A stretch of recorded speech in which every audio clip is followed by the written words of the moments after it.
Assalamualaikum warahmatullahi wabarakatuh. Selamat pagi. Perkenalkan, kami dari Alpha Team yang beranggotakan Yolando Asri Erbenca GG, Taifatul Ulum, dan Citra Pangestu. Pada video kali ini merupakan video dari Kat.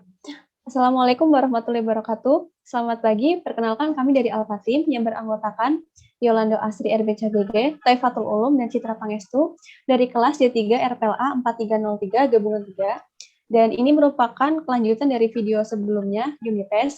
Dan sekarang kita akan membahas tentang UI test menggunakan Espresso. Next. Dan akan dijelaskan oleh rekan saya, Citra. Baik, yang pertama adalah unit testing, UI testing. Cut. Yang pertama langsung ya. Yang pertama adalah UI testing. UI testing juga dikenal sebagai pengujian GUI. Pada dasarnya adalah mekanisme yang dimaksudkan untuk menguji aspek perangkat lunak apapun yang akan dihubungi oleh pengguna. Ini biasanya berarti menguji elemen visual untuk memverifikasi bahwa mereka berfungsi sesuai dengan persyaratan dalam hal fungsionalitas dan kinerja. Next. Lalu, apa itu Espresso? Espresso adalah kerangka pengujian yang dikembangkan oleh Google untuk perangkat Android menggunakan Android Express. Espresso menyediakan sinkronisasi pengujian otomatis terhadap UI aplikasi. Next. Lalu berikut ini adalah studi case-nya. Jadi pada testing kali ini, yaitu membuat Espresso testing untuk aplikasi Android yang menampilkan data mahasiswa dalam bentuk daftar, menggunakan custom dialog untuk input data dan action mode agar dapat menghapus banyak data sekaligus. Next. Lalu berikut persiapan Espresso. Yang pertama, menambahkan library pada dependensi app build Gradle. Lalu selanjutnya, langkah-langkah pembuatan Espresso. Yang pertama adalah klik kanan pada main activity, lalu klik generate, atau bisa juga menggunakan alt insert, lalu klik test. Next. Selanjutnya, atur testing library menjadi JUnit 4, class name-nya main activity test. Untuk package dan hal lainnya dibiarkan default saja, lalu oke.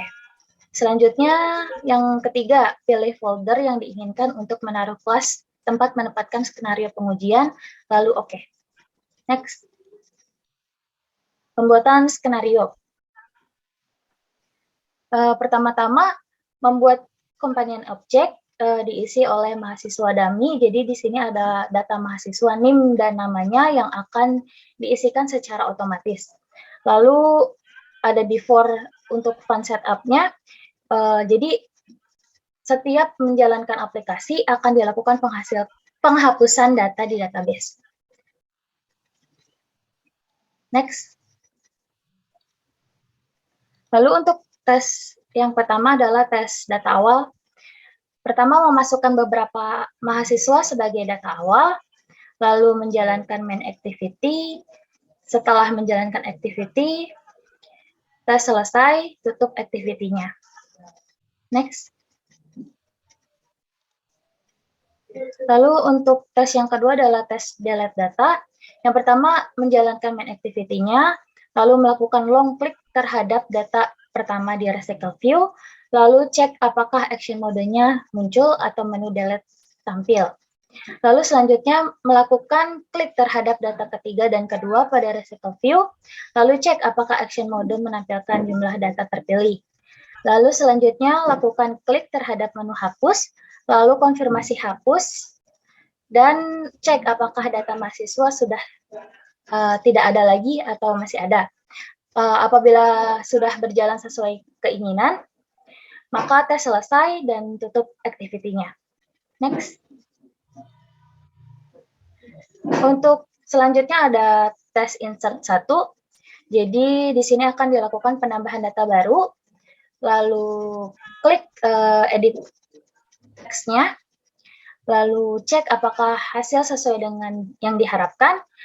Setelah sesuai dengan hasil yang diharapkan, klik simpan dan tes selesai. Next.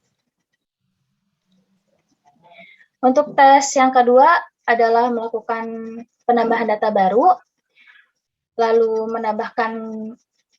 klik name edit text, lalu menambahkan namanya. Nama dan name ini tuh diisi secara otomatis. Lalu cek apakah hasil sesuai yang diharapkan. Setelah sesuai yang diharapkan, langsung klik simpan dan tes selesai. Next. Selanjutnya yang terakhir ada tes insert ketiga. Jadi di sini adalah tes klik button simpannya apakah berfungsi atau tidak. Yang pertama adalah klik button simpan. Apabila sudah diklik, tes selesai. Next. Berikut merupakan hasil dari tesnya. Tes ini dapat dijalankan atau di-run di main activity tesnya. Hasil dari tesnya adalah tes data awalnya berhasil, tes delete datanya berhasil, tes insert satunya berhasil, dan tes insert 2-nya berhasil. Untuk tes insert 3 gagal karena langsung tesnya dilakukan untuk klik button simpan. Itu tidak bisa karena harus mengisi datanya terlebih dahulu. Next. Mungkin sekian penjelasan espresso dari saya, kurang lebihnya mohon maaf. Terima kasih. Kita bertemu lagi di materi selanjutnya.